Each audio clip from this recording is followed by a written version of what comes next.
Ronald, comment ça va? Ah, comment ça va, mon Ron? Et Colin de Bin, ça va bien? Vous autres, comment ça va? Ah, ça va très, très bien. Une coupe Numéro de bière, tout en parlant avec Régent Terbonne, Marie-Ève.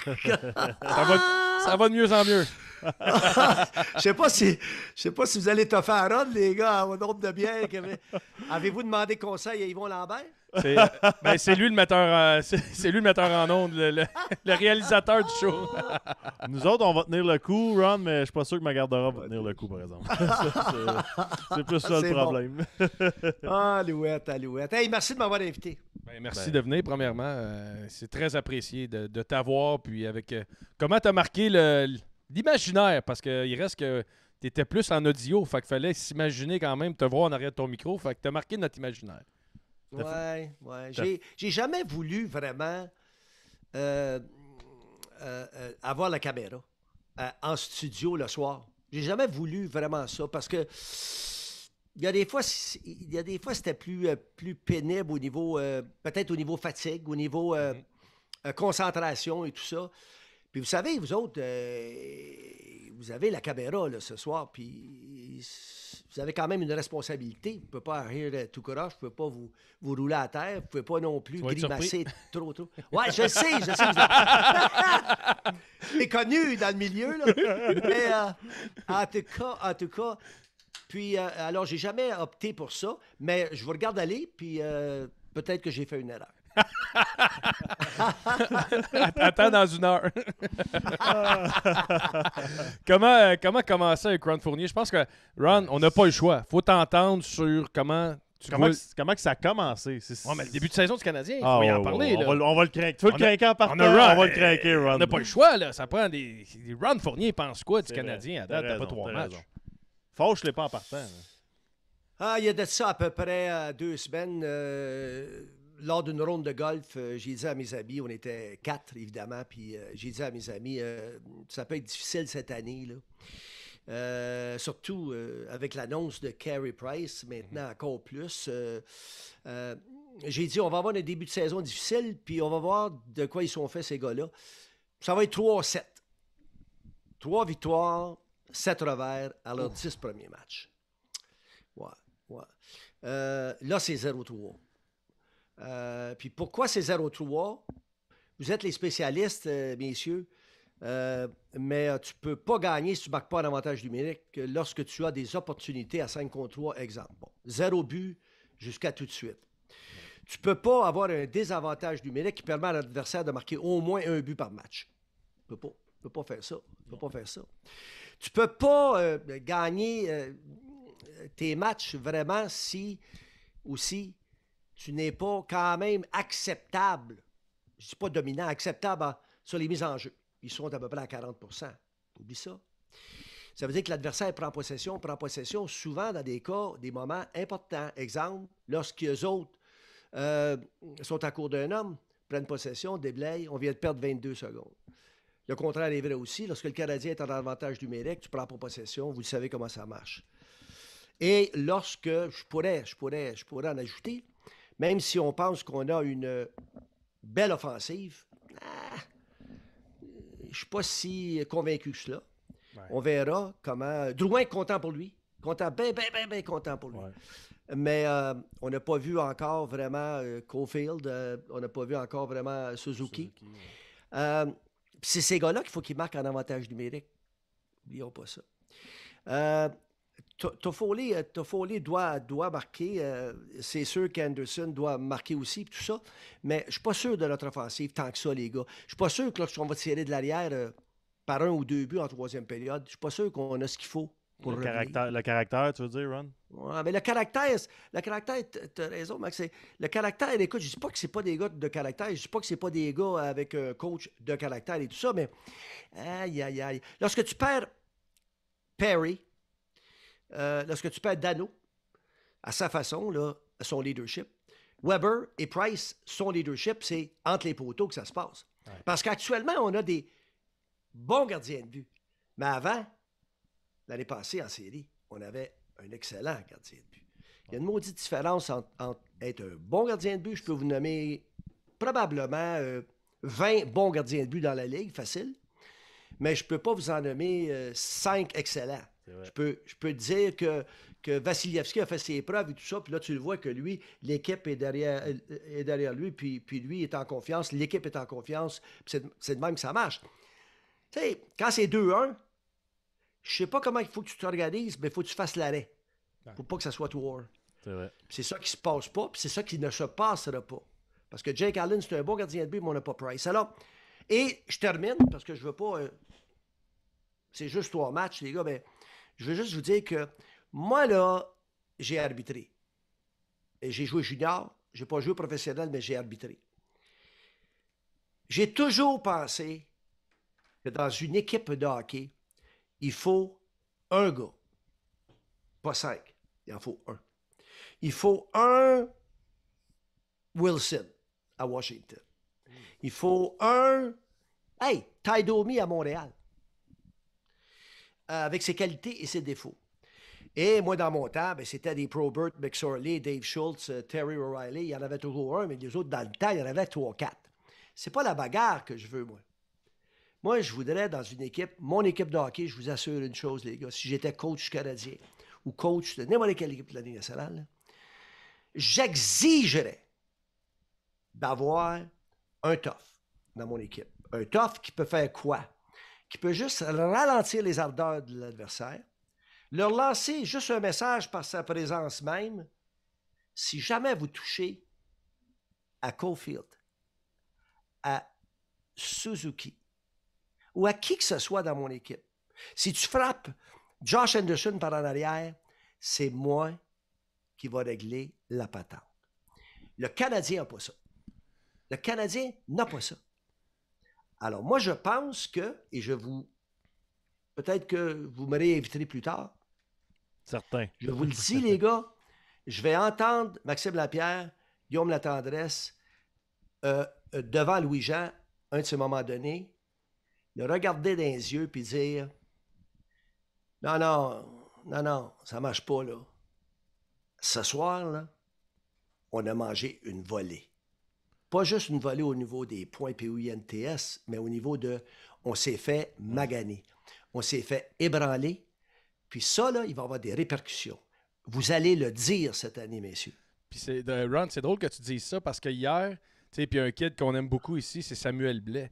Puis s'il y en a un qui a frappé puis qui a dérangé, puis je me souviens d'une mise en échec dans le coin directement à la tête de Jake Evans. Puis c'est drôle, mais si Ryan Reeves portait le chandail bleu-blanc-rouge, Il n'aurait pas fait ça. Il l'aurait peut-être pas fait 2 fois, en tout cas. T'sais, puis ça aurait changé la dynamique. Puis j'endosse, Ron, je suis d'accord avec toi. Ben, vous êtes 2 joueurs, OK? 2 excellents joueurs de hockey. Vous avez joué dans la Ligue nationale de hockey. Ceux qui jouent dans la Ligue nationale de hockey, là, c'est des excellents joueurs de hockey. Vous avez un bagage d'expérience et vous avez connu du succès partout. Et vous savez ce que c'est que d'être intimidé ou de ne pas vous sentir, être frileux. Vous avez vu vos coéquipiers être frileux. Vous l'avez peut-être même été un de ces soirs. Et ça, là, il n'y a rien de pire que ça. Dans le sport du hockey, on ne parle pas des bagarres ici. Là. On parle juste du gars qui... Tu sais, exemple, lorsque Gallagher fait ce qu'il est reconnu pour faire. Son Gallagher. Il y a souvent, puis il y a toujours un joueur adverse ou 2 qui vont lui rendre visite, qui vont lui lancer un signal très clair. Hey, touche pas à notre gardien de but, tiens-toi loin de ce gars-là. Puis lui, il prend, puis il continue de foncer dans le gardien de but. Mais il y a toujours que nous autres, je le cherche. Vraiment, je le cherche. Et je voudrais pas que ça soit Josh Anderson qui fasse ça. Je voudrais pas. Ouais. Parce que c'est pas son rôle. Puis c'est drôle, Ron, que tu amènes ce point-là. Il y a John Wayne, sa messagerie, qui dit Tampa Bay à Patrick Maroon. C'est pas un tough, mais c'est un gars que tu Il est sais fatigant. qu'il est fatigant. Il fait une différence, puis c'est bizarre. Ils ont gagné 2 Coupes Stanley dessus. C'est plus le fait que tu sais qu'il y a un gars qui est prêt à sacrifier son match pour s'en aller dans le vestiaire pour sortir le gars qui fatigue de l'autre bord. Que ce soit un combat, une grosse mise en échec. Lui, il se dit je jouerai 2 minutes ce soir, puis je m'en irai m'asseoir, puis c'est fini. Le gars, il est prêt à faire ça pour l'équipe. À Montréal, en ce moment, on n'en a pas. Parce qu'on a besoin de tout le monde sur la glace. On peut conclure là-dessus. Les gars, je pense qu'on se rejoint. On peut conclure là-dessus en disant ceci. En tout cas, c'est mon opinion. Pour avoir arbitré quelques matchs, Je trouve ça la chose la plus ridicule, moi, je vais vous le dire, c'est quoi? OK? Je vais vous le dire, c'est quoi? C'est qu'un gars qui sort le genou sur, que ça soit notre meilleur défenseur actuellement, Petrie. Petrie n'est pas blessé. Je lève le bras en tant qu'arbitre. Je décerne 2 minutes. Et là, sur le même arrêt de jeu, arrive soin la trimouille du Canadien. Il est bon, lui. Il est pas fait de la trémouille. Tu sais, n'importe qui, là, n'importe qui, un bon gars, là, un gars que j'aime, Lekonen ou même Evans, puis là, il saute sur le gars. Il saute dessus. Un, il fait pas mal. Deux, la seule chose que ça donne, c'est que ça m'oblige, moi, en tant qu'arbitre, d'y donner un 2 minutes rudesse. Fait que le gars qui a essayé de sortir un bon joueur du Canadien avec son genou, il y a 2 minutes, puis l'autre Zouin la trimouille, lui, pour montrer que c'est un joueur d'équipe. Montrer que c'est un joueur d'équipe. Il s'en va à la défense. Puis là, les fameux bons commentateurs, parce qu'on a des bons, sont tous bons. Ils vont toujours dire la même chose. René Le Cavalier, dans mon temps, disait la même maudite affaire. Ah, que Lekonen, là.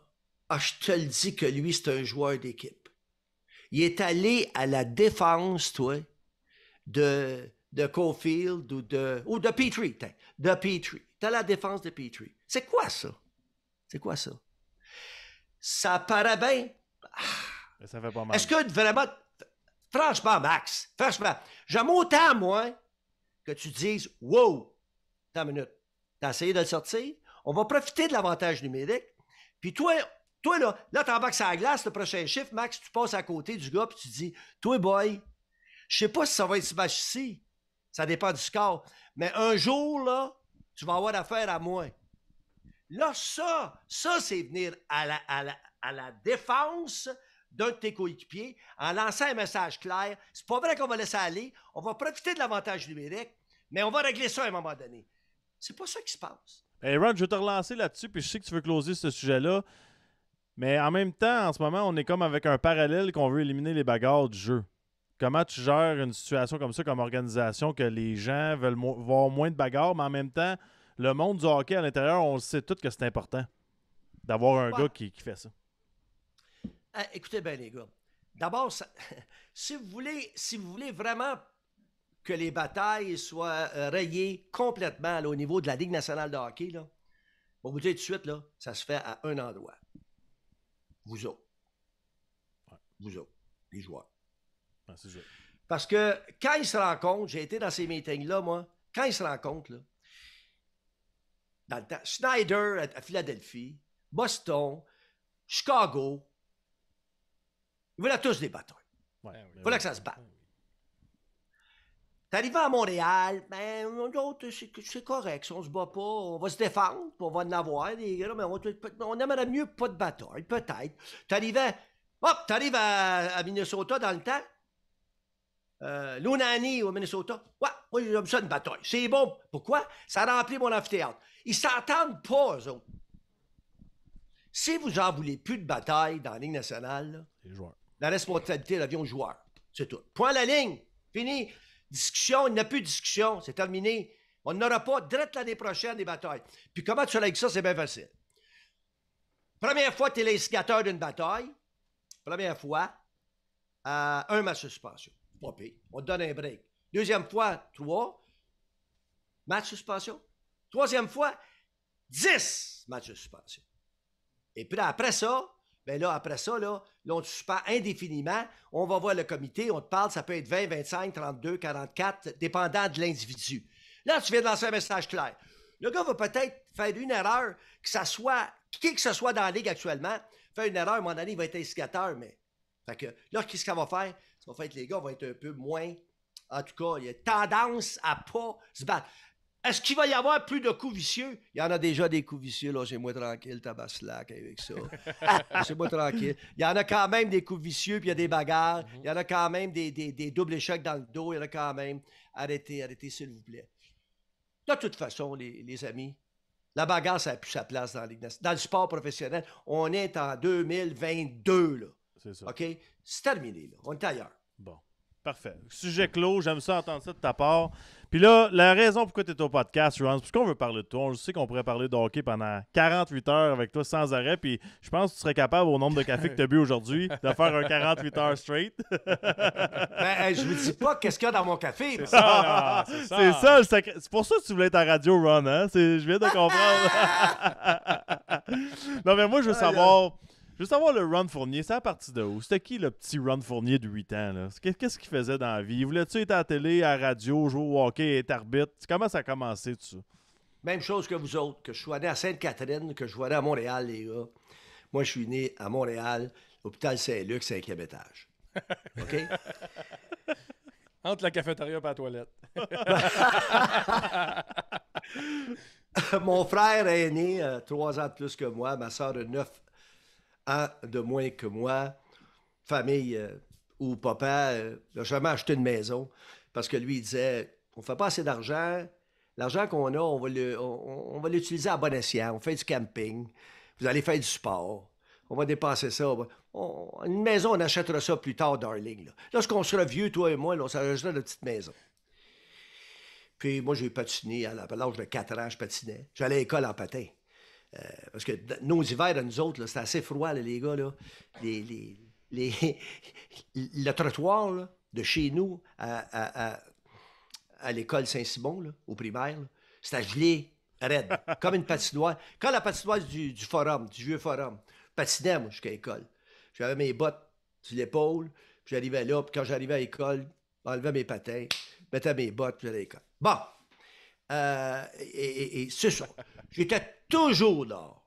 Toujours dehors en train de patiner, patine, gèle une orteil, 2 orteils, gèle le pied, tout le... C'est pas grave. Pas grave, on joue au hockey. Puis là, évidemment, mon père venait me chercher des fois, ma mère criait au voisin, l'autre voisin, l'autre voisin, l'autre voisin, l'autre voisin. Ça se rendait jusqu'à la surface glacée, à peu près à 3000 pieds plus loin. OK, rondelle, petit noir, rentre. Fait que là, je rentrais, puis j'allais souper. Puis il était vraiment... il était 7 heures, il faisait noir. Là. Il faisait 7 heures, 7h30, il faisait noir. Là, puis je rentrais. C'était du patin tout le temps. L'hiver, la balle, baseball, l'été. À Onsick, ça. Ah, on sait. T'étais tout un joueur de balle, il paraît. Là. J'étais un joueur... je pense qu'en général, les joueurs de hockey sont pas pires à la balle. Il y en a qui sont pas forts sur le... Tu vas les mettre dans le champ gauche, mais ils vont frapper à la balle.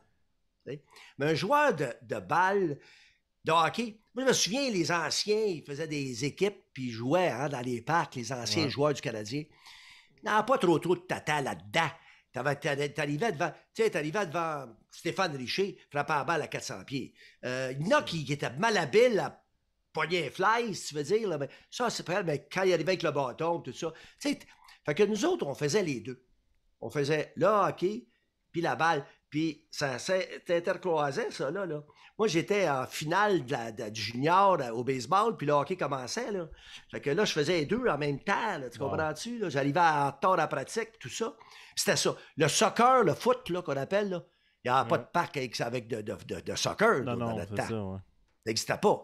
Là, on a éliminé l'impact de baseball, puis là, évidemment, on fait plus de foot et de soccer. Puis là, t'es parti, parce que je sais pas si les gens sont au courant, tu as été quand même gardien junior majeur, Rangers de Drummondville. Comment est-ce qu'on est gardien junior majeur puis on se retrouve arbitre? C'est où que la transition s'est faite? C'est la lumière rouge en arrière, Guy. Ça l'a envoyé un signal, elle a dit je pense que arbitre, ce serait mieux. Je sais pas si vous autres, vous avez vécu ça à un certain âge. Il y en a qui c'est plus vieux, il y en a qui c'est plus jeune. Moi, de 13 à 17 ans, j'étais concentré sur le sport très fort. Puis j'étais bon dans ma catégorie, même je jouais à 13 ans, je jouais avec des 16, puis à 16, je jouais avec des 20. Pas pourquoi. Il y avait ça s'est gâté, les gars, à 18, 19. OK? Parce qu'il n'y avait pas la... J'ai pas voulu me donner, me défoncer, saigner, me sacrifier à 18-19 ans pour devenir un gardien de but de la Ligue nationale. J'aurais fait un gardien de but de la Ligue américaine, la Ligue centrale, la Ligue internationale, facile. Pas de problème. mais j'aurais jamais fait la Ligue nationale. Puis ça, je l'ai réalisé quand Michel Place était plus vieux que moi, Michel, par quelques mois, et j'étais meilleur que lui à 16, meilleur que lui à 17. À 18, hop, il est venu me rejoindre, il m'a flyé, il m'a dépassé à 19, puis il a été le premier choix au total de la Ligue nationale, Michel Place. Premier choix au total. Wow. Ah ouais, hein? Alors, il est devenu vraiment un super gardien de but. Alors, lui, il s'est développé ça à 18, 19, 20, 21, puis là, il a flyé, pas de trouble. Moi, dans ces âges-là, et là, je ne rentrerai pas dans les détails. Des fois, il n'y avait pas de drogue dans le temps, nous autres. Fait que c'était pas la drogue, puis c'était pas le portable, il n'y avait pas de cellulaire. Fait que La maudite bière, Ron, la maudite bière! c'était le manque de sérieux peut-être, pas vouloir se donner entièrement, tout ça, puis complètement pour arriver à... Parce que vous savez comment c'est, les gars. Quand tu joues, puis oui, puis tu as un talent naturel comme vous autres, Xavier, vous êtes les meilleurs dans votre catégorie. Bantam, vous êtes les meilleurs. Tu arrives midget, toi, t'es le meilleur. T'arrives junior, t'es encore pas mal bon, pas mal parmi les meilleurs. T'es drafté, t'es repêché, première, deuxième, troisième, quatrième ronde. Hey, là, wow! Mais là, après ça, là, t'arrives au camp, puis là, t'es avec des gars qui étaient tous, sans exception, les meilleurs. Les meilleurs à Medicine Hat, les meilleurs à Swift Current, les meilleurs en Colombie-Britannique, les meilleurs partout dans le monde. Là, t'es comme, tu regardes autour de toi, ils sont tous si bons que toi, peut-être même un petit peu meilleurs. Qu'est-ce qui fait que tu vas jouer 10 ans? Parce que la moyenne dans la Ligue nationale, les gars, dans mon temps, ça a peut-être varié un peu, changé un peu, c'était 1 an et demi de moyenne qu'un gars jouait dans la Ligue nationale. Wow. 1 an et demi. Ça veut dire que des gars qui avaient un rappel dans la Ligue nationale, pour jouer la grosse équipe, arrivaient là, jouaient 6 games, des mineurs. Parce qu'il y a bien Quoi? des gars de 20 ans là-dedans aussi. Là. C'est 1 an et demi. Des gars de 20. Exact. Il y en a exact. un paquet qui ont joué une game. Là. Mais, hein. Plein. Puis on parle pas juste des gardiens de but, là, on parle des joueurs. Fait que là, à un moment donné, 1 an et demi. Aujourd'hui, c'est peut-être 2 ans de moyenne, pas plus. Il y a beaucoup, tes voix apparaître, ils sont plus là. T'sais. Faut qu'Aller va te jouer bien des games dans la Ligue nationale. Tu comprends-tu? Ouais, je comprends. Tu comprends? Fait qu'à un gardien de but, puis un joueur aussi, c'est la même chose. Fait qu'à un moment donné, c'est ça. La crème, hein, la crème de la crème de la crème de la crème. Puis même quand t'es rendu, que tu t'es taillé un poste en Ligue nationale, puis tu as passé à travers les 2, 3, 4 premières années, tough la run, Armand. Tough la run. Ouais. Parce que ça dépend où t'aboutis. Ah ouais. Ça dépend comment tu es apprécié. Ça dépend comment tu es coaché. Ça dépend d'un paquet d'affaires. C'est pour ça que je trouve ça vaillant. Le gars qui est repêché est réclamé premier au total, puis qui s'en va dans une organisation en développement, puis il faut qu'il attende 5, 6 ans avant de faire les séries. Ouf. Puis le gars, là, il est habitué de gagner. Il a tout gagné, toute sa vie, il a gagné. Il gagne le championnat mondial junior, il a gagné tout. Il arrive là, il est réclamé le premier, repêché le premier, il arrive d'une équipe, tout trempe. Tu sais, tout trempe. Regarde les jeunes, là, il y a de ça 3 ans, avec Détroit, là, quand Eisenman est arrivé, là, puis il leur a dit, les gars, je ne vous fais pas de promesses, mais d'après moi, on fait les séries dans 5 ans. Hein? Ouais. Hein? Le gars, il dit quoi? Dans 5 ans, 4 ans, 5 ans, on va faire les séries. Ça y tente-tu, ça? Ça y tente pas, mais il n'y a pas le choix. Il est le meilleur joueur, le meilleur. Il est un Caulfield, il est un Suzuki dans une équipe qui s'en va nulle part pendant 5 ans. Pas évident. Ça fait mal, hein, ça? Ben, dis-moi les Max. Imagine-toi 2 secondes. Moi, ça me faisait mal manquer les séries, moi, de le dire tout de suite, pas à peu près. Puis tu parles de ça, puis là, je vais mixer 2 sujets. Le sujet que tu viens de parler, puis celui auparavant. Tu parlais dans ton temps, les jeunes jouaient beaucoup au baseball. Puis là, tu me parles à quel point il faut travailler fort. Tu sais, le gardien de but en avant de toi, lui, il a travaillé fort, il a fait les efforts, il a sacrifié. Dans le hockey d'aujourd'hui, tu trouves-tu que c'est trop un petit peu pour les jeunes dans le hockey mineur, qu'on n'a pas le temps de jouer à la balle, puis de jouer au soccer, puis de jouer au tennis? À quel point est où la ligne entre tout donner pour ton sport et puis te calmer, puis relaxer à un moment donné dans le monde du hockey? Puis on voit de plus en plus de joueurs dans des situations comme Drouin, Price. Et où la limite? Bonne question. Sauf que, si Lafrenière, qui a marqué un but important hier, Si Lafrenière, comment dire, il n'est pas là 12 mois par année, si ses parents ne disent pas à chaque jour, fais attention, ça, mange comme du monde, exerce-toi, prends ta journée de congé, puis travaille 6 jours à t'entraîner, prépare-toi, c'est pas facile, la Ligue nationale. Si Caulfield, il prend plus qu'une semaine de vacances, vraiment une semaine de vacances ou 2 par été, là, à rien faire à part la pêche puis jouer aux cartes pour Parchésie, là. Non. De nos jours, dans le hockey moderne, là, tu vas être en retard. Ouais. Tu vas être en retard. Si tu n'es pas dédié au point où tu vas peut-être, à moins d'être un Ovechkin, tu sais, ça, c'est des spécimens. C'est des spécimens. Il n'y en a pas beaucoup. Lui, ça, laisse-le aller, laisse-le commencer la saison, puis à un moment donné, quand il embraye, il est pas arrêtable. Mais je te parle d'un joueur qui veut se tailler une place dans l'équipe, là, puis qui veut absolument son poste. Alors, fait quoi? Aujourd'hui, tu te lances là-dedans, tu donnes tout ce que tu as, chaque jour d'entraînement, c'est un plus pour toi. Ouais. Puis, c'est sûr que ça t'avantage, ça. Mais entre-temps, qu'est-ce que ça fait? T'as raison, Max. Les gars commencent à craquer. Les gars, les gars, tu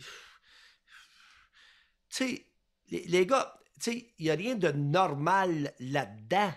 Que ce soit un joueur de hockey ou autre, un athlète olympique, c'est-tu normal qu'on arrête les règles chez une petite demoiselle aux Olympiques pour lui permettre de performer durant les Olympiques? Tu sais? Ouais. C'est pas normal d'arrêter les règles des petites filles. Tu sais, c'est pas normal qu'on fasse des choses comme ça pour te permettre de croître là-dedans et devenir le meilleur.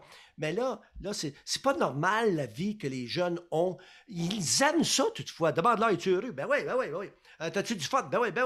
Puis, puis là, ils savent qu'ils vont gagner aujourd'hui, de nos jours. Ouais. T'as une minute. Soyons honnêtes. Là. Ouais. Dano, là, Philippe, qu'on adore, là, il aurait ça 12 ans, tu aurais dit, un jour, tu vas faire 5,5 millions. Ouais. Il t'aurait regardé de travers, puis il aurait dit, quoi? Tu es sérieux, toi? Ouais, parce que, vous savez, en 72-73, là, je ne veux pas faire trop de comparaison avec l'ancien temps, là. 72-73, les gars, là, il y a un gars qui s'appelle Sam Pollock, qui a pris Guy Lafleur par la cravate, puis il l'a assis, puis il a dit, tu vas signer un contrat, puis la première année avec moi, tu vas faire 65 000. Ouais. Puis il a dit, tu vas signer 1 million pour 10 ans. C'est tout. Puis là, Tiggy se lève. Non, c'est toi, là. T'as pas compris, tu vas signer ça, là. Ça fait des dizaines puis des dizaines d'années, ça. C'est correct, là. Mais pensez-y aujourd'hui, là. Les gars, il y a des joueurs de basketball qui font 165 millions par année. Il y a des joueurs de foot, de soccer, il y en a qui font 200 millions, 250 millions par année. Avec les sponsors et tout, ouais. Fait que, tu sais, lorsqu'on pense à ça, un joueur de hockey, là, les boys, là, maintenant, là, écoute, je sais pas comment dire, là, il y a des gars qui ne marquent pas 20 buts. 20 buts. Tu vas dire, ils ont un rôle spécifique. Ah, un rôle spécifique. Il est bon, c'est mis en jeu. Mais je te parle pas de Dano, là. Dano, il est exceptionnel, là. Je te regarde un gars ordinaire, ça fait 3,5 millions, 4 millions. Ouais. Hein, on est rendu où? Fait que tu me demandes, est-ce que les gars en font trop pour se préparer pour arriver là puis te concentrer? La réponse est oui. Est-ce que c'est normal qu'à un moment donné, t'es un petit peu mêlé entre les deux oreilles? Yes. Est-ce que c'est normal aussi que tu rencontres une petite fille puis t'es enferwapé parce que t'as 23 ans, t'as jamais vu vraiment ça, qu'est-ce que c'était que de relation avec une fille parce que c'était toujours le hockey, tu sais pas comment dealer avec une fille, que là, la petite fille, elle te tricote une tuque puis à un moment donné... Mais non, mais c'est ça. Elle aime son joueur de hockey puis tout ça, puis là, tu te retrouves, t'as 23 ans, ta blonde en a 22, t'as 2 enfants, tu te promènes, puis là, t'es là-dedans. T'as jamais su ce que c'était qu'être père de famille. T'as pas le temps. T'as pas le temps d'être un joueur de hockey. Mais c'est ça. C'est comme ça la vie aujourd'hui. Ouais. C'est que Les joueurs de hockey, on n'a pas à les plaindre. Pas 2 secondes. Du tout. Pas 2 secondes. Non. Sauf qu'on comprend qu'il faut qu'ils travaillent comme des chiens à tous les présences à la glace. S'ils ne le font pas, on va entendre Guillaume puis Maxime en ondes le dire. Eux autres, ils se traînent les bottines. On n'a pas besoin du coach pour dire ça. C'est vrai. T'sais? T'as raison. C'est tout. J'aime ça. J'aime ça, Ron. Ron, c'est des opinions tranchées. Non, mais j'aime ça. mais- Puis, hey, Ron, en passant sur le chat, je sais pas si toi, de ton bord, tu peux lire le chat, mais nous, ce qu'on lit, les gens disent que ta voix, tes commentaires manquent énormément au Québec en ce moment, puis que ça leur fait mal, les gens, de pas t'entendre, mais ils sont vraiment contents de t'entendre ce soir. Fait que c'est une bonne nouvelle. Ben, merci de l'invitation. Je suis retraité. Alors, Parfait. Habituez-vous. Hey, à la chat, habituez-vous, il est retraité, OK? retraité. Je suis retraité, mais ça me fait plaisir pour Michel Tremblay aussi, qui va, Ouais, qui, ben oui. d'une certaine façon, Ouais, travaille ouais, conjointement avec vous autres. Ouais. Et vous autres aussi, que j'aime beaucoup, mais je suis retraité. Parce que un jour, j'ai compris, il y a de ça quelques années, lorsque j'anticipais une retraite, je me suis dit, le plus gros problème avec les athlètes, pas les commentateurs, les athlètes, c'est de savoir quand lâcher prise. Quand dire, je tire ma révérence, tu comprends? Ouais. Mais j'ai dit, Colin, ça doit être la même affaire pour nous autres. Je me suis aperçu que c'était ça. Et si tu es capable de assez bien le faire correctement, honnêtement avec tes patrons, honnêtement avec ton public, leur dire merci pour tout, merci pour les services rendus, merci pour moi, ça a été un privilège pendant 33 ans. Parfait, mais je suis ailleurs maintenant. Et eux autres, de comprendre ça, et surtout les gens du milieu, tu sais, que t'appelles pas à toi et Moses de 15 minutes, puis dire « Hey, Price, là, il est out pendant 30 jours. Tu peux-tu commenter? » Non. Appelez Guillaume, appelez Maxime, appelez qui vous voudrez, Georges. Appelez ceux qui sont là. Appelez ceux qui sont là. Ils vont vous le dire pourquoi. Moi, j'ai mon opinion, mais je suis ailleurs. J'ai fait mon temps, puis j'aime ça donner Puis mon tu opinion. l'as bien fait, puis on était content de t'écouter après les games quand on joue pour le Canadien. Ron, Pas toujours, mais oui. pas toujours. toujours, Ron. Puis je suis content que tu mentionnais à chaque fois mon but par 2 mois à la radio en passant. Toi, là, je vais te dire. Non, mais. Ouais, écoutez, c'est pas le nombre de. C'est la qualité, lui. C'est ça que sa femme me dit. Excusez. Non, mais moi, là, je vais vous raconter une anecdote. C'est ma dernière de la soirée. Un soir, je me retrouve au 10-30. Puis Maxime est avec ses amis, dont un policier, puis ils sont en train de jaser, puis ils sont bien, ils prennent une petite bouchée, puis je suis avec Chantal, mon épouse, puis là, je dis « Hey, est-ce que tu connais Maxime? » Non, je ne connais pas. Je dis oh, « Je vais te le présenter, mais je vais aller le voir 2 secondes, parce que ça allait mal, ça allait tough, c'était tough pour toi, tout ça. » Puis là, tu me dis « Ouais. » J'ai dit « Pourtant, je te vois travailler fort, tu embarques ça de là, tu travailles fort. » J'ai dit « Il me semble que tu n'as pas il me semble qu'il te manque un petit quelque chose. C'est quoi? Ben, là, tu avais baissé ton bas, je sais pas, ta cheville, hein, c'est ça, ouais, ta cheville. Tu m'avais montré ta cheville. Incroyable, ta cheville. Je sais même pas comment tu faisais pour te déplacer d'abord. Maintenant, on se pose la question, comment tu faisais pour lasser tes patins? Puis tu jouais quand même là-dessus. Parce que tu étais un peu comme mes anciens chums. Et je parle de autant Yvan Cournoyer que Mario Tremblay et tout ça qui disait « Pas vrai que je vais laisser quelqu'un prendre ma job. » Exact. Ouais. Fait que toi, tu disais « C'est pas vrai que je fais ce qu'il faut, je me gèle, je fais des pilules, je fais ce qu'il faut, je me tape 4 fois, j'embarque ça à la glace. » Puis j'avais vu ça. C'était pas la première fois que je voyais ça, mais de toi. Et là, je me suis dit, wow, je pouvais pas le dire en nom. Non. Parce que moi, tout ce qui se passe en dehors, jamais je le dis en nom.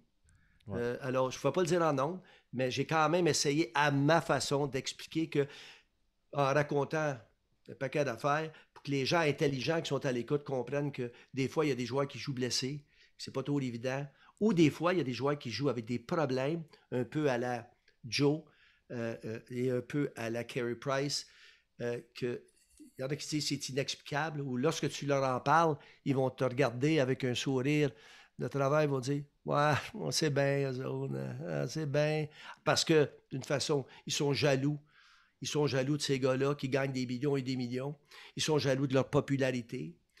Alors, ce sont des humains d'abord et avant tout, et j'aime bien ça de la façon dont le Canadien a réglé ça, et la Ligue nationale aussi, et surtout le courage que ces deux gars-là ont eu Ouais, ça a été d'agir. parfait. Ouais, d'agir. Puis Ouais. tu parles de courage, de caractère.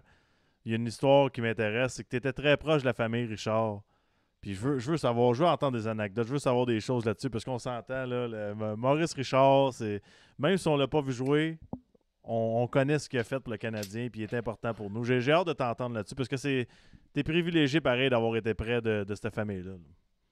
Ça a commencé au tournoi Pee-Wee, c'était à Laval. Je jouais avec Normand Richard, son fils, parce qu'il y a Huguette, il y a Rocket Junior, le Maurice Junior qu'on appelle. Il y a Normand, il y a Suzanne, il y a André, il y a Jean, il y a Paulo. Puis, et cet enfant merveilleux, mais c'est Lucille, hein? Lucille, maman, Lucille qui s'occupait de tout. Maurice, lui, il jouait au hockey l'hiver, il était à la pêche l'été. Bon, OK. Mais Maurice s'occupait quand même, il était président de Laval-Onsic, OK? Et puis, il était toujours au match. Puis, dans ces équipes-là, il a passé toutes sortes de personnalités. C'est bizarre, là. Toutes sortes d'individus qui sont devenus aujourd'hui des personnalités sportives, des gens connus, des non connus. Puis, on a tous joué ensemble ou un contre l'autre. Puis, c'est assez surprenant. Pierre Lacroix. Pierre Lacroix était notre receveur, ou bien il jouait au champ gauche. Pierre Lacroix, le feu Pierre Lacroix, était un bon ami qui est devenu, évidemment, directeur général de l'Avalanche. Pierre Ladouceur, journaliste, il était un receveur aussi. Jocelyn Guévremont, un joueur de hockey. Jocelyn a joué à l'Areco. Il y avait Carole Van... Ah, ça, c'est comme... Carole... Carole, on parlait tantôt qu'on joue au hockey puis on joue au baseball, mais Carole, je sais pas ce que je faisais sur un terrain de baseball, mais il aimait ça, le baseball, Feu Carole. J'ai tellement de beaux souvenirs avec lui, dont un voyage au Maroc. Mais Carole Vadnet, il était pas un gros joueur, pas un grand joueur. Mais à tous les maudits matchs le dimanche, Serge, le grand Serge, ça va, son grand chum, et Rogatien Vachon, Rogie, était dans les gradins. Eux. Puis lorsque la game finissait, habituellement, Carole était au bout du banc. Il jouait pas. Il était réserviste. Mais il était fin, Carole. Il était spécial. Il était vraiment comique. Puis après le match, les trois s'en allaient à Blue Bonnets. Ouais. C'était à leur place. Puis il y avait M. Beauchamp aussi du Journal de Montréal qui était là aussi, puis la gang. Puis dans le temps, là, écoutez, je ne veux pas nommer des noms. La plupart sont décédés malheureusement, mais Toto Gingras. Puis il y avait bien du monde qui était là. C'était la rencontre. Au Blue Bonnets, là, c'était la place où on allait. Puis tu gageais un petit 2, d'autres gageaient un peu plus. Puis Claude Mayotte joue au deuxième but. Il a joué au premier aussi. Guy Charon qui a joué dans la Ligue nationale. Je pense que Guy a joué à Atlanta. Ouais. Mais Guy était coach pour l'équipe nationale aussi. Guy Charon. Richard Milot, qui est un journaliste aussi, la presse canadienne, mais il joue au Champ-Centre, un des meilleurs Champ-Centre que j'ai connu, moi, de tout mon temps. Puis il y avait des gars extraordinaires dans notre équipe. Jacques Gagné, qui a été repêché par les Expos, Richard Belair par les Mets, puis il y avait Julien Ouellette, entre autres, par les Angels. En tout cas, un paquet de gars, des gars populaires, des gars... Puis, il y avait Normand, puis il y avait Ronnie Sabata, puis Pierre Puce-Demers, Michel Savaria, un paquet de gars qui sont toujours mes amis, évidemment. Puis on jouait là, puis Maurice ratait jamais un match. Puis Maurice était Maurice, avec ses yeux. Je vous raconte une anecdote. C'est peut-être la dernière anecdote que je vous raconte. J'aime ça. Je faisais un petit peu comme vous autres. J'étais beaucoup plus jeune lorsque vous étiez jeune. Je fais comme vous faisiez lorsque vous étiez jeune. Je sortais, puis je rentrais un peu tard le samedi soir. Et là, j'allais coucher chez Maurice, sur la rue Péloquin. Et puis, je couchais en haut. Puis lorsque je descendais les marches, il y avait un deuxième étage.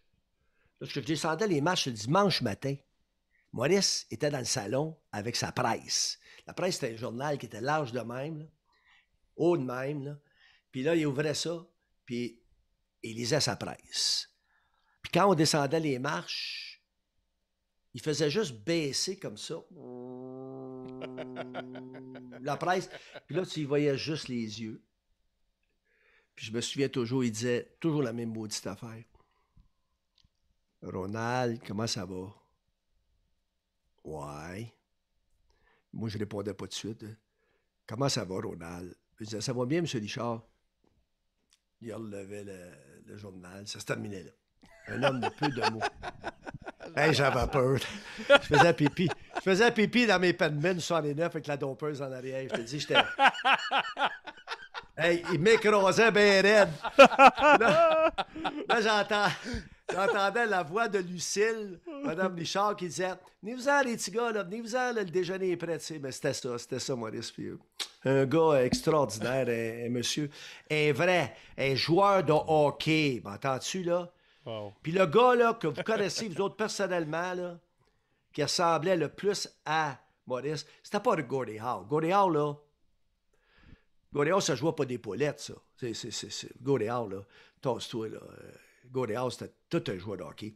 Toute la carrière de Maurice et de Gordie, on comparait les deux. Comme on a fait avec Wayne puis le grand Mario Lemieux. Ouais. OK? Comme on fait aujourd'hui Ovechkin puis Sid Crosby. Ouais, ouais. Bon. Si tu regardes les 75 meilleurs joueurs du Hockey News dans toute la Ligue nationale, c'est sorti le mois passé, je pense, tu vas voir qu'ils mettent Gordie Howe avant Maurice. OK? Qui mangent de la crotte, eux autres, OK? Non, mais sérieux, là, qui mangent de la crotte, là. Parce que Maurice, pour moi, et pour bien du monde, pas seulement les Québécois, Gordie, c'était tout un monsieur. Il est peut-être le 4e, 5e meilleur joueur d'avoir lancé les patins dans le national, mais Maurice, là, c'est parce que Maurice, là... C'est en dehors de la Maurice, glace aussi. il a littéralement transporté l'équipe sur ses épaules. Il a fait de cette équipe-là une équipe respectable. Fait que moi, de connaître Maurice Richard, comme tu dis, avant que ça m'asseoir à la même table que Maurice et parler à Maurice, en fait, c'est juste moi qui parlais, lui, il disait jamais un maudit mot. mais puis je dois dire aussi que si vous avez un jour le privilège d'interviewer un gars, je sais, Guillaume, tu prends des notes, toi, il faudrait parler à Ben Leduc. OK? Ben Leduc, il jouait avec nous autres dans la même équipe. Ben Leduc, là, je vais vous raconter une histoire sur Ben Leduc. C'est un gars qui a des compétences en éducation physique, qui a étudié là-dedans. Puis lui, ce qu'il a fait, Ben Leduc, là, il a coaché des athlètes canadiens, partout dans le monde, partout dans les Olympiques. Mais vous dire ce qu'il a fait, c'est qu'il a pris en main le gars qui est devenu le gars le plus en forme, le mieux entraîné. Il a prolongé sa carrière de tous les joueurs de la Ligue nationale dans ma période à moi. Il a pris Raymond Bourque, puis il a dit à Raymond Bourque, je vais faire de toi un monstre. Je vais faire de toi un gars avec une résistance, un physique, un cardio, des muscles. Tu vas être un gars parfait. Parce que lui, si tu le laisses aller, ça se peut qu'il va avoir 12 livres, 15 livres en trop, puis tout ça. Il n'a jamais donné une chance. Il l'a pris en main, il l'a suivi, il est devenu son meilleur ami à Raymond Bourque. Puis Ben Leduc a permis à Raymond Bourque d'être, selon moi, dans tous les défenseurs que j'ai connus. Écoutez, je ne les ai pas connus. Eddie Shore, je ne l'ai pas connu. Je sais c'est qui, je sais ce qu'il a fait. J'ai connu Doug Harvey. Mais je vais te dire une chose, ça c'est des vieux de la vieille. Mais dans les temps modernes, là, selon moi, dans les deux meilleurs, c'est deux gars. C'est Raymond Bourque, puis c'est définitivement le gars qui est derrière moi, qui jouait pour les Islanders de New York. Vous le voyez peut-être pas, vous autres, là. Denis Potvin. Il est en quelque part plus loin. Là, ce ball-là. Il est là. Il est ça. Il est là. Ouais, okay. C'est ça. Denis Potvin. Denis Potvin et Raymond Bourque, d'après moi. Pourquoi, les gars? C'est parce que c'est deux défenseurs. Ouais. Bobby Orr, c'est un joueur d'avant. Comprends-tu? C'était pas un défenseur. C'était un défenseur, mais il a été 2 fois, il a gagné 2 fois le meilleur marqueur de la Ligue nationale. Ça fait du sens. Il était sûrement pas à bonne place une fois de temps en temps. Ça veut dire, lui, il a démontré comment ça marchait. Il transportait la rondelle derrière son filet, puis il partait, puis il scorait, tu sais. Puis il passait des fois à Phil Esposito. Puis, en tout cas, Bobby Orr, c'était un avant. Même si ça a été le plus grand défenseur de toute l'histoire, c'est un joueur d'avant. Mais je te parle de, tu sais, un vrai modèle de défenseur, là.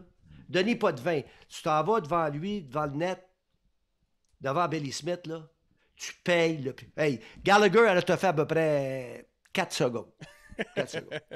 4 secondes. 4. Il n'en a même pas eu de chance. Gallagher, avec Denis Potvin sur la glace, mieux que Scott Stevens, mieux que ben des gars, des ouais, toughs. hein? Ah non, oublie ça. Denis Potvin, il a réglé le cas de ça. Bon.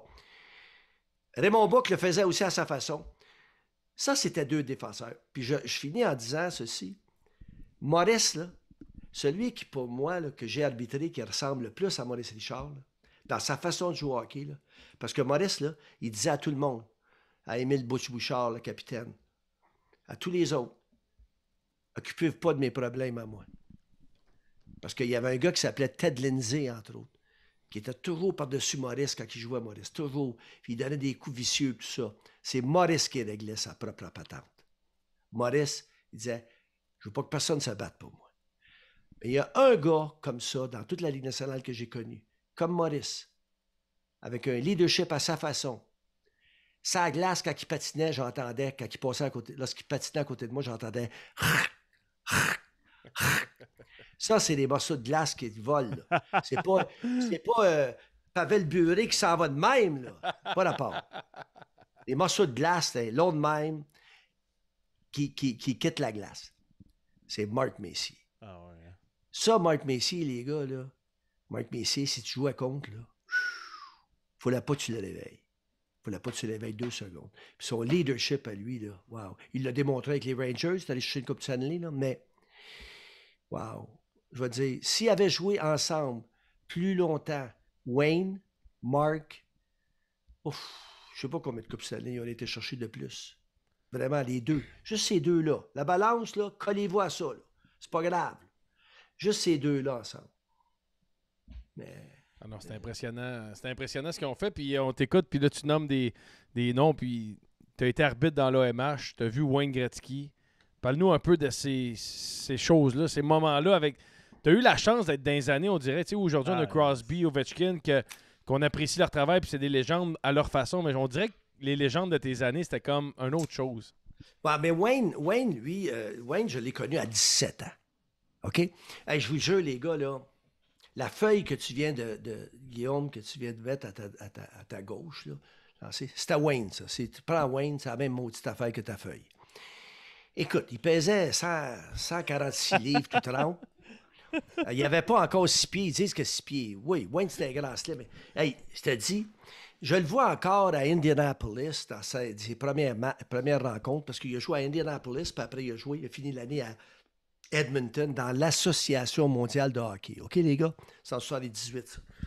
Puis je le vois encore. Il était tout frêle, tout frêle. Il a quand même été cherché cette année-là dans l'Association mondiale 110 points, je pense. Puis là, on le voyait jouer, nous autres, puis on se disait, aïe, aïe, ce gars-là, là, ah, quel joueur de hockey. À un moment donné, il y a eu le merger. Il y a eu ce qu'on appelle la fusion entre les 2 ligues. L'Association mondiale de hockey puis la Ligue nationale. Wayne Gretzky est passé de l'Association mondiale à la Ligue nationale tout en restant à Edmonton. Puis là, les journalistes, tu sais, ils n'aimaient pas, personne n'aimait l'Association mondiale, hein? Fait que, c'était une ligue bien ordinaire. Tu sais, un peu comme si c'était la Ligue américaine, tu sais. Ouais. Mais en fait, excusez-moi, dans cette ligue-là, il y avait des maudits bons joueurs de hockey. Puis... Fait que, fait de longue histoire, c'est que Wayne, lui, bing, arrive dans la Ligue nationale. Indéniablement, c'est le meilleur recrue de l'année, tu sais. Il donne pas. Il donne pas parce qu'ils disent il a joué professionnel. Mais même si il accepte... Eux autres, là, ils ont toujours ignoré l'AMH. Ils ont toujours ignoré la Ligue nationale. Tu n'avais pas le droit de parler d'AMH. Mais quand vient le temps de faire une fusion, mais ils ne reconnaissent même pas que ce gars-là est à sa première année dans la Ligue nationale. Non, il a joué professionnel l'année passée. Il ne donne pas. En fait, c'était indéniablement le meilleur. Puis cette équipe-là aurait pu facilement à Edmonton, si lui, il était resté là, remporter. Je m'avance, OK? Je pense qu'il aurait pu remporter à Edmonton au moins, avec Wayne toujours en place, puis Mark toujours là, au moins 4. Facilement 4, peut-être 5 autres Coupes Stanley. Wow. Mais ça ne s'est pas produit parce qu'il a joué presque aussi longtemps, 1 an ou 2 de moins à Los Angeles. À cause que Parklington n'avait pas de maudite scène, puis à un moment donné, ils l'ont vendu, puis là, il a quand même connu... Ouais, il a quand même connu du succès à Los Angeles. Vous savez, la finale de Coupe Stanley avec le Canadien, mais non, c'est un joueur... moi, je pense que d'avoir eu le privilège d'arbitrer Wayne, qui était chialeux, tabaslac de cœur. Ah ouais? Il était chialeux, tu sais, moi. Man! T'as chialeux. Il voulait... À un moment donné, je me souviens un soir, j'avais dit, tu veux-tu arbitrer? Veux-tu arbitrer? Durant l'été, m'allais te voir à LA, m'a t'emmené un chandail d'arbitre, m'a te montrer comment ça marche, puis envoie donc, arbitre l'été, arbitre les jeunes l'été, tu sais. Il me regardait, il savait pas que j'étais sérieux ou quoi, mais... Non, il voulait toujours savoir pourquoi. Tu sais, pourquoi? Il peut passer à un de mes neveux lorsqu'il avait 12 ans. Pourquoi?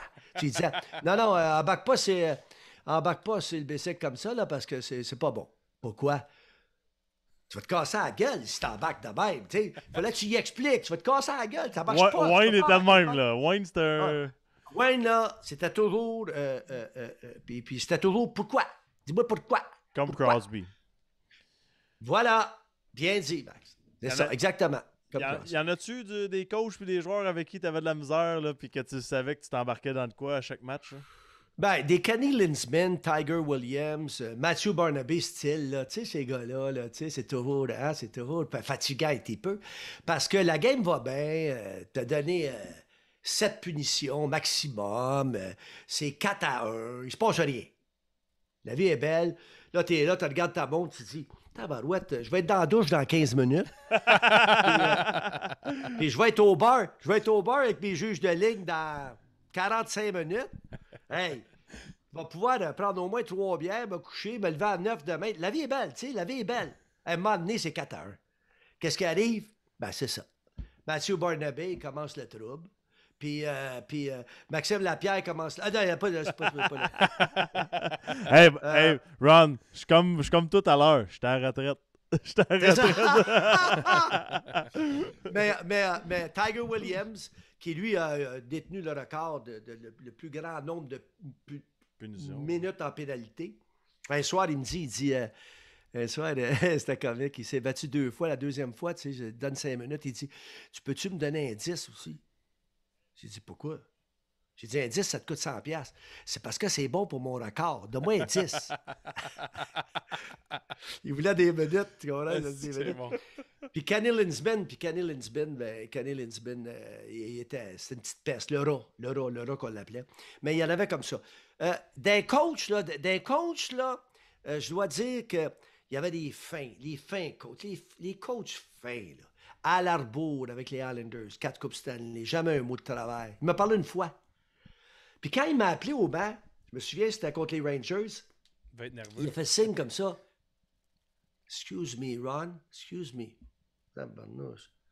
J'arrive, je patine au banc. Je dis, yes, Al. Il dit,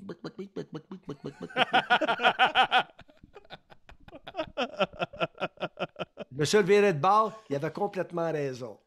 Il me disait, t'es pas dans le game à ça, c'est pas toi, ça, Ron. Il y a quelque chose qui marche pas. Tu sais, réveille-toi un peu, prends-toi une coupe de Tylenol, fais de quoi? Une fois qu'il m'a parlé en combien d'années, mais j'avais raison, tu comprends? Il y avait Jacques, que je salue, Jacques Demers. Qu'est-ce que tu veux de mieux que Jacques Demers derrière un banc? Tu sais, c'est pour les joueurs et pour les arbitres. Mais tu avais Brian Murray, surtout à Washington. Feu Brian Murray qui, je l'appelais Squeaky. Squeaky, c'est parce qu'il crie, craquait. quand il criait, il criait. Il criait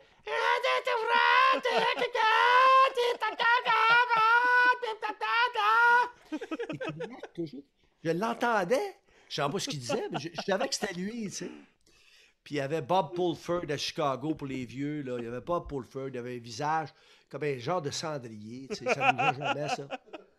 Puis il y avait Harrison Dean qui était coach puis devenu directeur général. Puis tu avais t'avais Don Cherry, pas à Boston, mais au Colorado. Ah, ben, Don Cherry.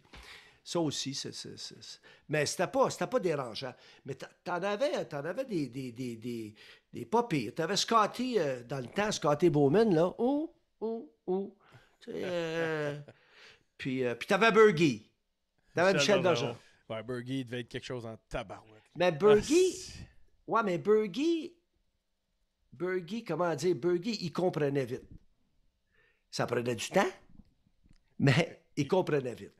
C'est-à-dire qu'il fallait que tu y dises, mais là, quand je me reverrais, puis j'avais ma face de pas frais, là, il savait. Là, il débarquait il montait tout le temps sur le banc, parce que de toute façon, il ne pouvait pas voir rien s'il ne montait pas sur le banc. Fait que salut, Michel. Fait que là, il savait quand s'arrêter. J'ai jamais donné une pénalité de banc à Michel Bergeron. Jamais. Mais je veux parler quand même juste une chose, les gars, puis je pense que c'est important d'en parler pour rappeler aux gens comment des gars comme Bogart, Probert sont morts aujourd'hui, sont décédés aujourd'hui. Comment des gars comme Dave Semenko, tout ça, mort jeune quand même, décédé jeune. Mais il y avait des gars comme Tony Twist, George Paris qui travaille entre autres pour la Ligue nationale de hockey, des Terry O'Reilly, des gars comme ça, des McSorley, des Dave Schultz.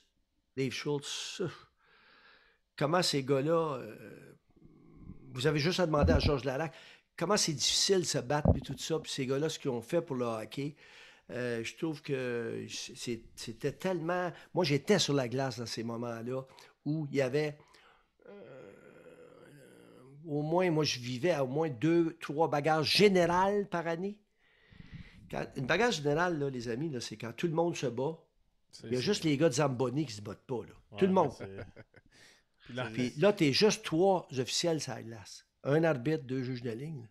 Là, tu sais pas qui prendre, là. Tu comprends-tu? Là, tu sais pas qui t'essayes d'aider les gars qui sont sur la glace en train d'en manger une, le genou d'en face. Là. Ça fait peur. C'est comme le feu est pris dans la grange. Là. Mais ça, là, j'ai vécu ça. Puis ces gars-là, la plupart prenaient Bob Probert, qui est le plus grand bagarreur de tous les temps de la Ligue nationale de hockey, de toute l'histoire de la Ligue nationale. Le meilleur bagarreur, c'était Bob Probert. Mais lui, les 3-4 dernières années de sa carrière, il était sa coke, là. Puis son gros problème, c'était de traverser de Windsor jusqu'à Détroit sans se faire prendre. Wow. Puis c'était connu, ça. C'était connu. C'était des moments difficiles, des moments tough. Puis s'il n'était pas sa coke, il ne pouvait pas faire sa job. Ça, il faut en parler, puis en reparler, comment... Fait qu'un coup de poing sur la gueule, là, ça fait pas de bien à personne. Non. Même pas à celui qui le donne. C'est vrai. OK? Fait que je pense que je reviens là-dessus, là, mais... Puis il fallait que tu sois fort dans la Ligue nationale, hein, pour pouvoir foncer. Tu sais, je parlais de Mark Messier tantôt, là, mais je peux vous en nommer des gars. Il n'y a pas juste Mark Messier, il y a Cam Neely, il y a Wendell Clark, des joueurs de hockey, là, mais au bout d'un point, là, tu sais, même Ty Domi, qui était pas il ne pouvait pas lancer les patins de Neely, là, mais tu sais, tu joues au hockey, puis tu sais, son père, Domi, tu sais, c'était tough. C'est du gros stress. Wow, c'est du gros stress. Aujourd'hui, le stress, tu sais, Max, il l'a dit tantôt, c'est peut-être au niveau psychologique un peu plus, pression, les Moses de Colin de podcast. Ça, là, je peux pas. Allô? Pas de réaction? nous, Pas de autres, réaction? nous autres, on aime ça. On aime ça, nous Mais autres, non! Ron. Mais non! Hey, on Non. s'est fait prendre à écouter. On est comme. Ah ouais. Non. Comme- Regarde, C'est non, bon. non. Les podcasts, c'est excellent. C'est pas de ça. Parce que les podcasts, tu dis les vraies choses. Ouais. Mais je parle des réseaux sociaux.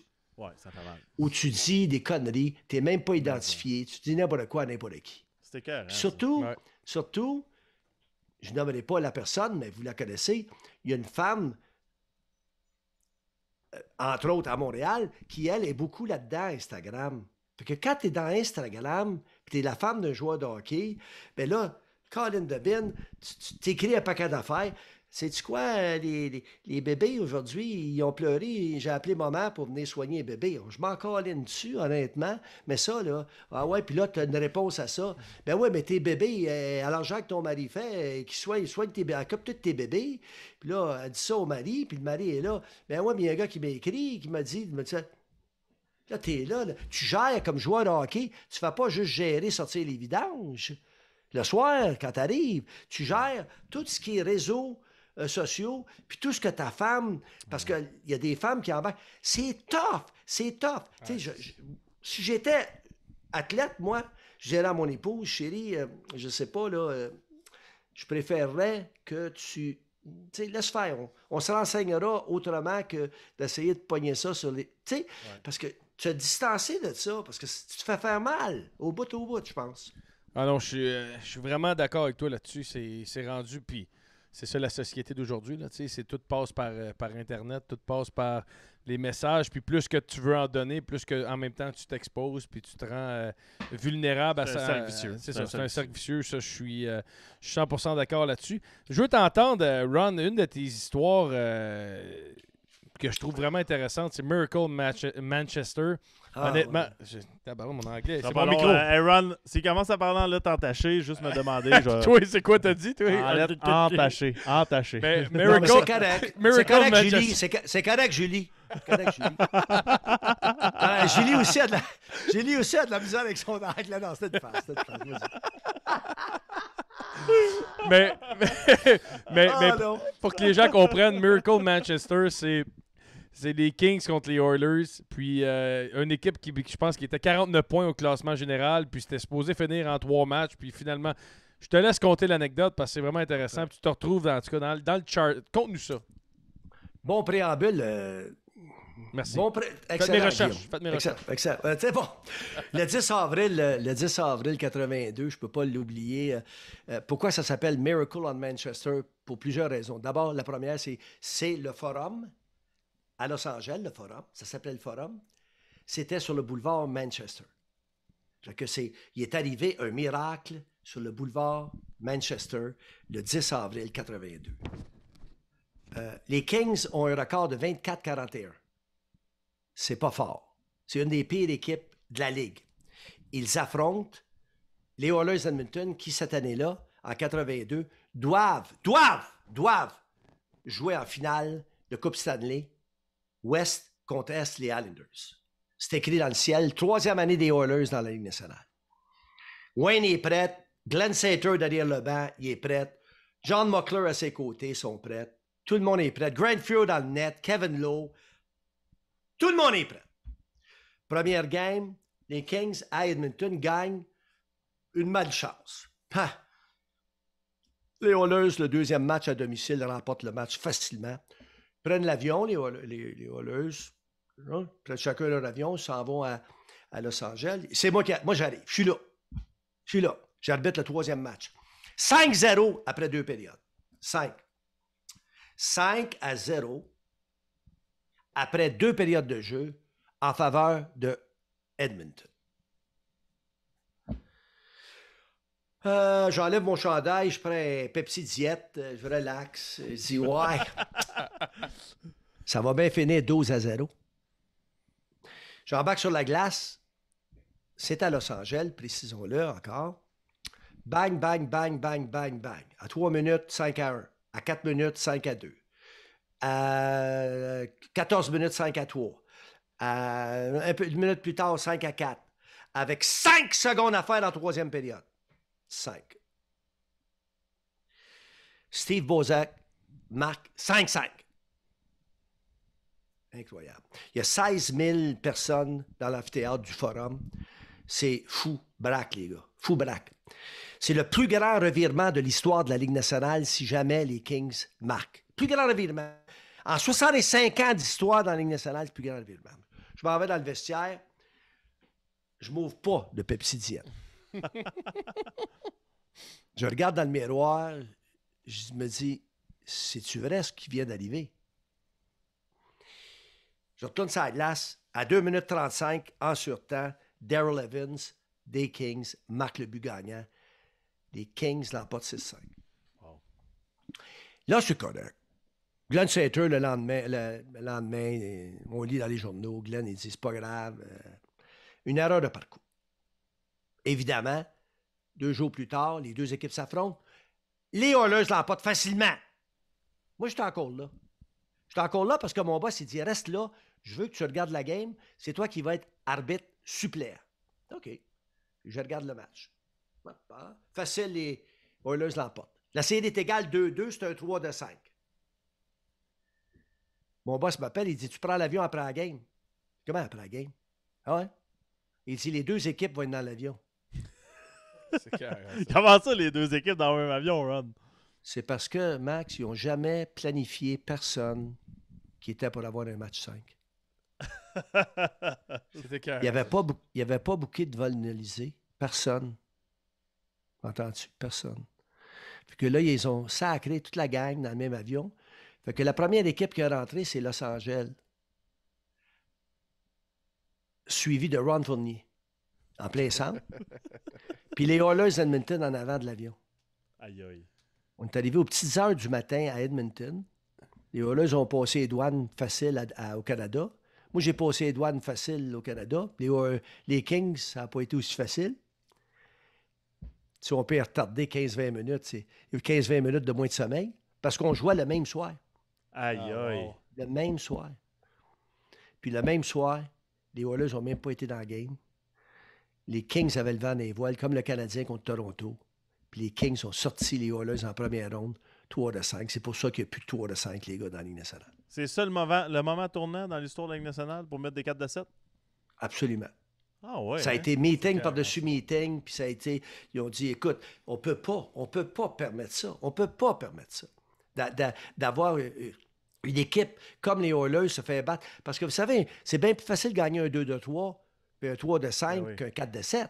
Bien plus facile. Fait que t'es juste envolé, ton goaler envoleur, puis là, c'est ça qui est arrivé. Puis c'est l'histoire du Miracle on Manchester. Wow! C'est le fun. Puis, il y a des moments tournants comme ça dans la Ligue nationale que ça fait comme tac. C'est comme là, tu te dis 3-5, ça devient des 4-7. La game change. Je trouve ça tellement le fun. C'est quoi, toi, ton moment dans ta carrière, ton moment tournant, ton moment clé de ta carrière, que tu dis ça, je suis devenu soit respecté, soit qu'on... Ça a été quoi le moment de Ron Fournier comme arbitre que ça a fait un déclic? Il n'a pas vraiment eu. C'est une bonne question. Il n'a pas vraiment eu. Non. Parce que moi, j'ai passé de la Ligue nationale en travaillant dans les mineurs. J'ai laissé la Ligue nationale. Je suis allé dans l'Association mondiale. J'ai travaillé la Coupe AVCO avec Québec et tout ça. J'ai eu du fun. C'est probablement les 4 plus belles années de ma vie ont été les 4 années dans l'Association mondiale de hockey. Vraiment, je l'avoue. Et par la suite, j'ai fait un autre 7 ans dans la Ligue nationale, 14 au total. Il n'y a pas eu de déclic. C'est peut-être ça qui a fait qu'à 37 ans, j'ai pris ma retraite. Il n'y a pas eu de déclic. Il n'y a pas eu un moment donné où je me suis dit, où les boss se sont dit « Wow! Wow! Lui, c'est un Wes McCauley. Lui, c'est un Wes McCauley. T'sais. Lui, il va être le meilleur de la Ligue. Là. » C'est jamais arrivé. C'était toujours, je fais ma job, je garde ma job, parfait. Si j'avais été un joueur de hockey et j'avais fait la même chose, là, d'abord, moi, j'aurais joué pour 6 équipes. T'es un gars de 6 équipes, toi. En 7 ans. Ouais. J'aurais pas été J.J. Daniel, tout à fait, là, mais j'aurais été 6 équipes. Non, mais sérieusement, c'est que j'aurais été apprécié dans les 6 équipes, mais pas l'élément qui fait bien la différence. Non. Alors, si j'avais été un joueur de hockey, alors j'étais un arbitre très... peut-être différent un peu des autres, un peu trop spectaculaire, peut-être, spectaculaire, C'était moins bien vu dans le temps. Moi, j'aimais ça, hein, sauter ses bandes, puis là, parler au gars, parler au coach, puis à manger de la gomme. C'est un show, c'est un show. Ben, moi, j'aimais ça. J'aimais ça, puis j'aimais ça avoir du fun, puis j'aimais ça prendre une bière après la game, tout ça. À un moment donné, c'était rendu dans les années 85 à peu près, les gars, ça finissait le match, je disais, OK, je connais un bon petit bar irlandais là, à New York. Là, je me faisais regarder par les deux juges de ligne, ils disaient, non, non, on va aller se cocher. Ouais, mais On va Ron, aller se coucher. la bière là, que tu parles en ce moment, là, étais-tu meilleure à Boston ou à Hartford, admettons? Aïe, aïe. Ça, c'est le 15 janvier 83, ça. Aïe, aïe. Ça, c'est pas comique. Ça, c'est pas comique. Non, non, ça, c'est pas comique. 15 janvier 83. En fait, le 13 janvier 83, je suis à Boston, je travaille le match. Puis mon juge de ligne, c'est Dan Marwally, qui est devenu un arbitre. Très bon arbitre. Ouais. Alors, moi, je suis avec Dan. Il est tout jeune, Dan. Il est tout jeune. Il commence. Alors, je dis à Dan, bon, on travaille dans 2 jours à Hartford. Il n'y a rien à faire. Il n'y a rien à faire à Hartford. C'est plate, c'est plate. On va coucher à Hartford, à Boston ce soir. On vient de finir la game des Bruins. Puis demain soir, au lieu de s'en aller demain après-midi à Hartford, puis se coucher à Hartford, puis travailler le surlendemain, non, non, j'ai resté à Boston. Pas supposé de faire ça. Pas supposé, mais c'est comme Montréal-Québec. Ça se fait bien. Alors, on reste à Boston. Effectivement, je connais une couple de petits bars, on va manger des petits ribs, puis de la bière, puis ça va bien, on est heureux. Lui, il est content. Il aime ça, tabarouette, être arbitre dans la ligne, juge de ligne dans la Ligue nationale. Fait que, le jour du match, j'ai dit, c'est pas grave. J'ai dit, on part à 1h. Partir à 1h, on s'en allait à l'hôtel, checker à l'hôtel, puis on s'en allait tout de suite à l'aréna après, c'est pas grave. J'ai fait ça maintes fois. J'ouvre les rideaux, je regarde dehors, il commence à neiger un peu. Bah, je l'appelle, je dis, hey, prépare tes bagages, bing, bing. On embarque dans le véhicule. Bah, 1h30, 2h plus tard, on embarque dans le véhicule. J'arrive sur la route à un moment donné. BAM! Blanc. Puis ça pousse. Le vent à gauche, le vent du nord, le vent à sud, le vent partout, le vent des vitres. Écoute, le highway est fermé. Fermé complètement. Là, c'est comme si la 40 puis la 20 sont tous les deux fermés. On s'en va à Québec, tu sais. Mais là, je m'en vais à Hartford. Là, dans le temps, là, imaginez-vous, on n'a pas de cellulaire. 0 cellulaire. Fait que là, finalement, là, on s'en va. On ne voit même pas les pancartes. Moi, j'y vais au pif, hein. Nanana, pour bing, bang, bang. On arrive, à un moment donné, bang! 3-4 d'heures, on bouge pas. On fait un autre petit bout. Bang! 1 heure, on bouge pas. Là, je regarde ma montre. Ça n'a pas d'allure. Je vois une petite pancarte. Je dis, tabarouette, cette pancarte-là. J'étais encore à 1 heure. La game commence dans 1h45. Là, ça va mal en tabaslac. Là, essaye de passer à gauche, la droite, la police nous arrête. We gotta go, faut passer. La police dit, OK, vas-y quand même, fais attention, tu vas te tuer. Bon, OK. Chauffe là-dedans. Là, ça marche plus, là. On ne se rendra pas. Moi, j'arrête des pit stops, là. Puis les camions, là, le camion arrête, là, j'arrête. Je prends le téléphone. J'appelle l'aréna, le gars de Zamboni me répond. Allô, yes. Écoutez, donnez-moi un Ron Foyt. C'est qui ça? C'est le juge de ligne dans la chambre des arbitres. Ah, il va le chercher, ça prend 15 minutes. La game commence dans 7. Lui, il s'en vient, il est en patin, tout, prend le téléphone. Ron, où est-ce que t'es? Énerve-toi pas. Énerve-toi pas.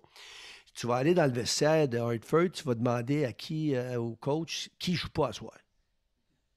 Ben, il dit, Guillaume Latendresse. OK. Dis-y de porter un coton ouaté jaune avec un top noir, si t'en as un. Puis, sinon, ben, c'est pas grave. Il faut que vous portiez tous les deux. Mais va dans l'autre, va dans l'autre vestiaire, va dans le vestiaire des Devils, puis demande si Maxime Lapierre, il joue pas lui. Ben, OK, il s'habille tous les deux avec des cotons ouatés jaunes, puis un chandail noir. Envoyez-les sur la glace. Toi, t'arbitres. Mais je suis pas un arbitre, c'est un juge de... Toi, t'arbitres!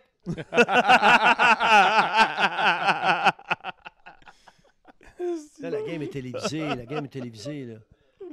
Là, les deux joueurs qui ne jouaient pas ce soir-là, j'ai dit, dis-leur de se mettre à la ligne bleue, chacun de leur ligne. Bouge pas de là. Bouge pas de là. Puis j'ai dit, si jamais il y a une bagarre, il faut que le gars, juge de ligne des Devils, il prenne le gars des Devils. Puis le gars des Hartford, il prend le gars des Hartford, les Whalers. Il dit, je sais pas si je vais m'en sortir, je sais pas si je vais m'en... Ah oui. Bing, bang, bang. Puis l'autre, on rentre, il reste 1 minute dans la période, je rentre tranquille, je regarde la fin du match, je regarde, c'est 1-0, c'est pas pire. Je rentre dans le vestiaire, moi, puis je commence à m'habiller vite. Là, Ron Foy, le juge de ligne, je dis, comment ça a été? Parfait, pas de problème. À un moment donné, le gars m'amène le téléphone avec le grand fil. Là, c'est mon boss. Tu sais, quand ton boss t'appelle, là, il dit, Scotty Morrison, il dit, en anglais, évidemment, mais il dit, t'étais où? Ben, j'ai dit, j'étais grosse tempête, grosse tempête, épouvantable. Ça souffle à gauche, à droite, partout. Ça souffle-tu depuis 2 jours? Oups. J'ai dit, non. Ben, il dit, pourquoi t'as pas monté hier? Ben, j'ai dit, je peux-tu m'habiller pour aller faire les 2 périodes, puis je vais vous parler après la game? Puis j'ai parlé après le match, tu sais, puis j'étais sûr de perdre ma job d'être là. Ben oui. Ouais. Ben oui, ça s'est jamais vu, ça. Tu peux pas. Un arbitre peut pas arriver en retard, peut pas manquer un match. Non, ben non. Malheureusement, tu sais. Mais une erreur de jugement, j'aurais jamais pensé que, tu sais, mais c'est ça qui est arrivé. C'est clair. Ouais. Ça devait être stressant. C'était clair, hein, ça, sérieusement. Mais Dan Marwally, lui, pauvre kid, commence. Lui ici, il pensait d'avoir perdu ça à cause de moi, tu sais. Ben, qu'est-ce que tu veux? C'est ça. Qu'est-ce que tu veux? Ron, C'est la vie. le temps s'étire, puis on pourrait continuer encore pendant des heures. On va faire une entente ensemble. Là, le monde, on va te réinviter après le temps des fêtes, là, puis on va faire ta carrière radio. Parce que on pourrait parler encore pendant 5 heures, puis là, on a du monde après, mais je veux t'entendre juste sur un point de la radio. Parce que Round, d'après moi, ça prend comme une télésérie. Ah, c'est écœurant. C'est un 10 show minimum. On a reçu les Cowboys fringants l'année passée, Ouais. puis ils nous ont raconté. Ben, ils ont premièrement écrit une superbe chanson sur Ron Fournier, puis les lignes ouvertes et tout ça, mais ils nous ont raconté l'histoire qu'ils t'ont contacté pour l'échange de Kovalev, puis on a beaucoup de questions là-dessus sur le chat. Oui. Oui. Parle-nous de ça, ce moment-là. Mais en fait, là, je sais pas si c'est. Ouais, c'est pas moi qui la raconterais très bien. Je pense que ça serait plutôt à eux autres parce que. Ils nous l'ont compté déjà, Ron, en passant. Ouais. C'est parce que c'est eux autres qui ont tout le mérite. Parce que ce qui est arrivé, c'est que moi, je suis en onde, comme vous autres, là, live. Puis, à un moment donné, je reçois de l'appel. Puis moi, évidemment, je ne dis pas à personne qui m'a appelé pour m'aviser que, en plein milieu d'un match, bien, à la fin du match Canadien-Rangers, et puis, mon petit chum posé qui m'appelle puis qui me dit « Hello, Ron, écoute... fais-moi confiance. Si je me souviens bien, c'est un peu comme ça s'est passé. Kovalev s'en vient à Montréal. Tu comprends? Fait que moi, je ne peux pas aller en onde avec ça. Impossible. Je peux pas. Que ça soit le maire Drapeau ou la mairesse actuelle qui m'appelle, je n'ai pas le droit. Fait que je dis, hey, merci, ça se peut pas. Tu dis, Alex Kovalev. Fait que moi, ce que j'ai fait, voici la version de Ron maintenant, ce que j'ai fait, c'est que j'ai appelé qui de droit dans l'organisation du Canadien, puis je ne leur ai pas donné de chance. J'ai dit, là, moi, j'ai de l'information, là, OK, que Kovalev s'en vient à Montréal. Ça marche? Fait que je m'en vais en onde avec ça. Je veux juste que vous corroboriez avec moi. Vous disiez, go, c'est correct, étant donné que j'ai déjà la nouvelle. Ben lui, il m'étire ça. Là, ils sont après écrire, eux autres, là, le communiqué pour aviser tout le monde. Moi, je suis là. Non, je m'en vais en onde là, tu sais.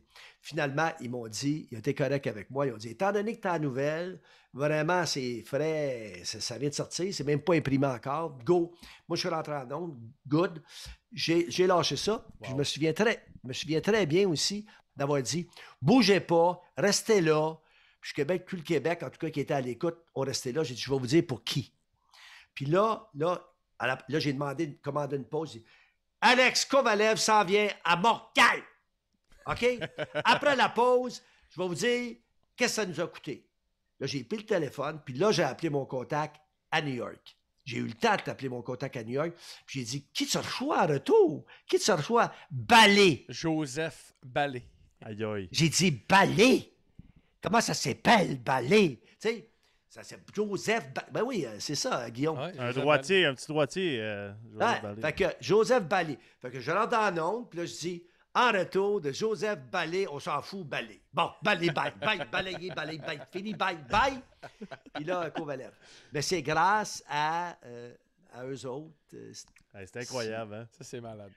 Mais ouais, mais ça, là, les gars, là, on va se laisser, là, parce qu'il faut que je sorte le chien. Faut que je sorte le chien. Faut que je sorte mon petit chien.